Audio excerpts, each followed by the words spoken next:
اهلا بيكم اصدقائي في برنامج كاتب وكتاب. النهارده هنحكي قصه مع الدكتوره سعدية العدلي.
نتعرف بأصدقائنا.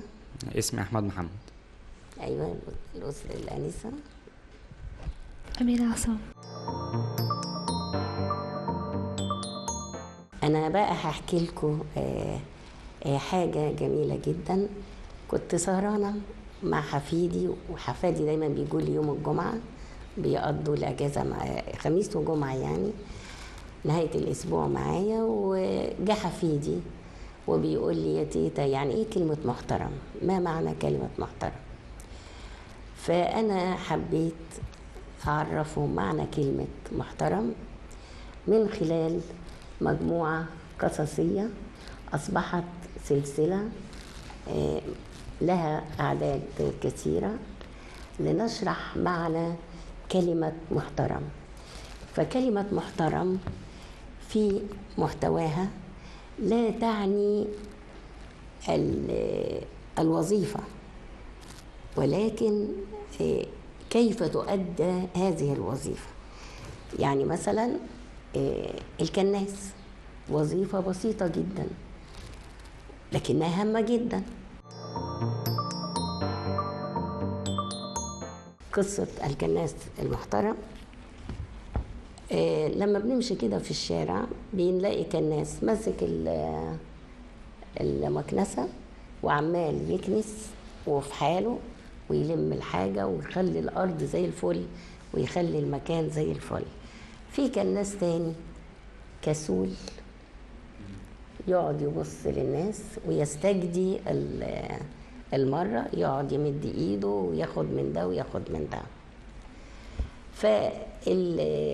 واحد اسمه كامل اللي هو النشيط اللي عنده ضمير وبيأدي عمله بإخلاص، والتاني اسمه هامل اللي هو المهمل. في يوم واحد محترم جدا مذيع في التلفزيون ورايح ياخد فلوس من البنك، فشافوا مين؟ الكناس اللي هو المهمل. جري عليه وايه مديله ايده، فراح مديله ايه، فتح شنطته واداله مبلغ من المال وركب عربيته المذيع ومشي. ساعة ساعتين بصينا لقينا كامل قاعد على الناحية التانية على ناحية، وهامل قاعد. فراح المذيع راجع تاني موقف العربية قدام مين؟ هامل، وراح ماسكه وقال له هسلمك للشرطة دلوقتي. قال له ليه؟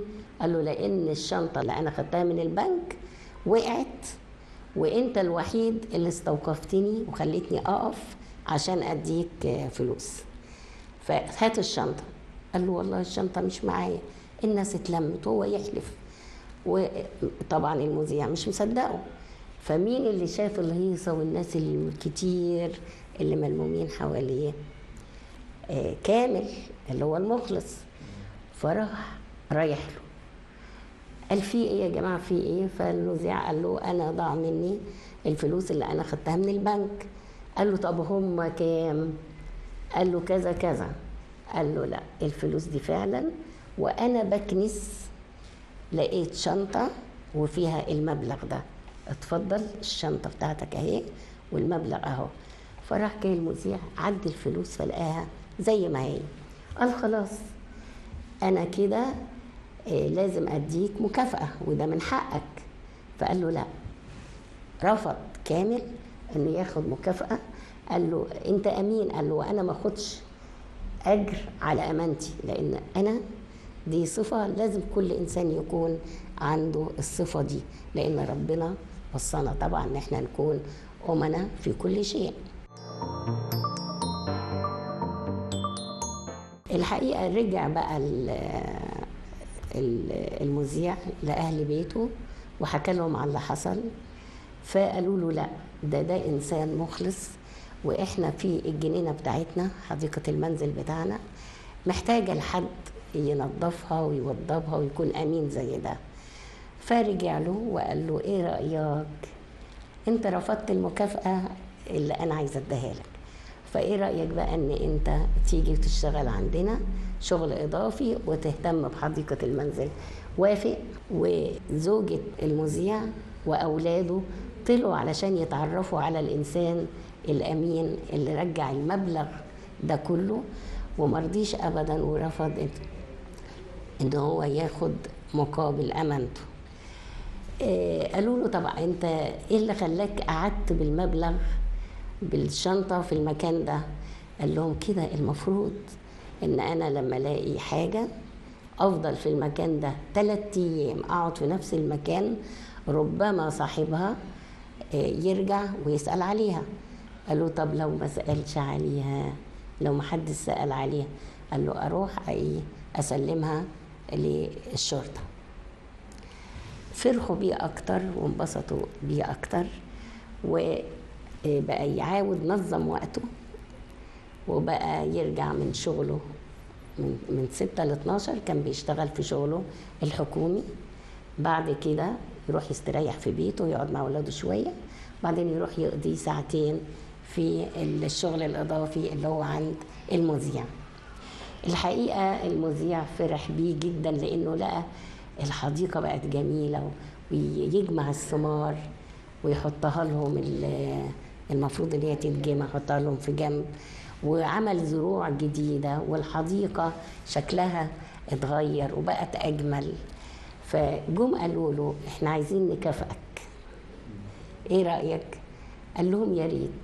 انا فعلا، طب تطلب ايه؟ قال لهم فعلا انا ليا طلب ونفسي انه يتحقق. فهم افتكروا بقى انه عايز يطلب حاجه ليه يعني او لاولاده، فطلب حاجه جميله جدا. قال للمذيع انا نفسي في برنامج عن النظافه يكون توعيه للناس لانهم ما يرموش حاجه في الشارع، علشان لما بيرموا في الشارع الكناس اللي بيحافظ على المكان وبيحافظ على نظافته وبيتعب علشان يخلي الشارع نظيف وجميل، بيحس بإحباط وإنه بيشتغل على الفاضي. اللي بيعمله من هنا يلاقي ناس راكبين السيارات يرموا أكياس ويرموا سجائر ويرموا أكواب وفضلات، فبيحس بالحزن على إن شغله ما بيأديش الغرض اللي هو بيتعب علشانه. الكناس اللي هو مين؟ اللي هو كامل حس بحب الناس ليه، الناس بقت تحبه قوي قوي قوي. فهامل فكر انه يسأله ليه الناس بتحبك وانا الكل بينفر مني ما بيحبنيش؟ فرد عليه قال له ايه تفتكروا؟ قال له ايه سبب ان الناس بتحب كامل وما بتحبش هامل؟ ايه السبب؟ لانه امين ورفض ياخد الحاجه مش بتاعته. لانه كسلان ما بيعملش شغل كويس. تمام يا حبيبتي، تمام يا احبابي.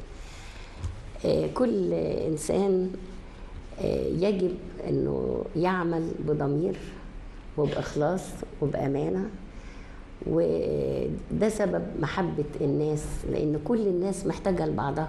الطبيب محتاج لعامل الاسانسير، محتاج للنجار، محتاج للمعلم اللي بيعلم ابنائه، كلنا محتاجين لبعض، وكل إنسان يعمل بضمير في مكانه وفي موقعه، كده المجتمع كله يكون مجتمع متقدم ومجتمع متحاب. وطبعا كل إنسان يعمل بضمير بيكون قريب من الله سبحانه وتعالى، ومن يحبه الله يوفقه الله ويحبه الناس. وإلى اللقاء في قصة قادمة من سلسلة المحترمين.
كده خلصت حكايتنا من برنامج كاتب وكتاب، ويا رب تكونوا استفدتوا واستمتعتوا.